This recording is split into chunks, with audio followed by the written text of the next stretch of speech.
Stúpame nahor stále vyššie a vyššie, až sme už všetci spolu v jednom zástupe, s Božím synom i spasiteľom v jednej osobe. Naša chvíľa prišla a preč sú všetky starosti, nebezpečenstva, tiesť, bolesti a straty. To všetkého už nie. Obzerám sa okolo a vidím žiariace tváre priateľov. Naše radostné zvolania sa nesú vesmírom, keď spoznávame sa navzájom. Svojimi očami vidím vzdialujúcu sa zem. Zem bez ľudí, rozbitú a pustú, minulosti tieň. Prichádza chvíľa, o ktorej som dávno sníval.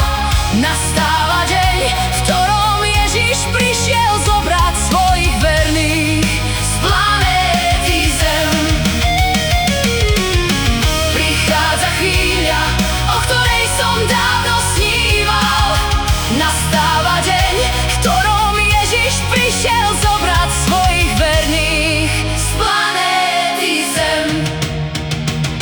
Môj anjel ma berie do náručia, k nemu v ústrety, a vidím navôkol tiež skriesených svätých. Môj anjel ma berie do náručia, k nemu v ústrety, a vidím navôkol tiež skriesených svätých.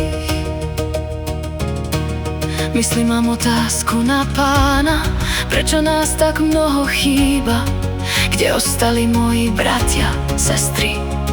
Prečo tu nie sú? Bože, prečo nie? A vtedy sa moje oči s Ježišovými stretli, v nich zliadol som jeho odpoveď. On urobil všetko, aby sme žili, to môj život bol slabý a svoje chyby už nevrátim späť. Tak a dnes si tu hladíme do tvári a ja mám otázku, o ktorej nás asi trochu zamrazí. Koľký z nás sa budú pýtať navzájom: Bože, prečo tu nie sú, prečo nie? Tu pieseň končí, no život ešte nie. A nás všetkých Ježiš sa pýta: chceme žiť večne? Tak mu nikdy nehovorme nie.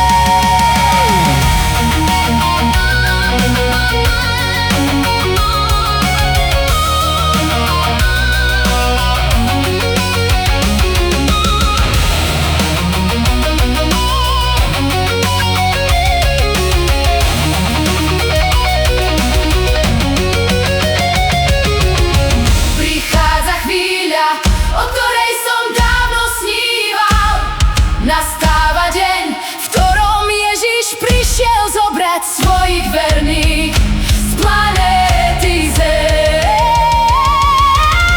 Nastáva deň, v ktorom Ježiš prišiel zobrať svojich verných z planéty Zem. Nastáva deň, v ktorom Ježiš prišiel zobrať svojich verných z planéty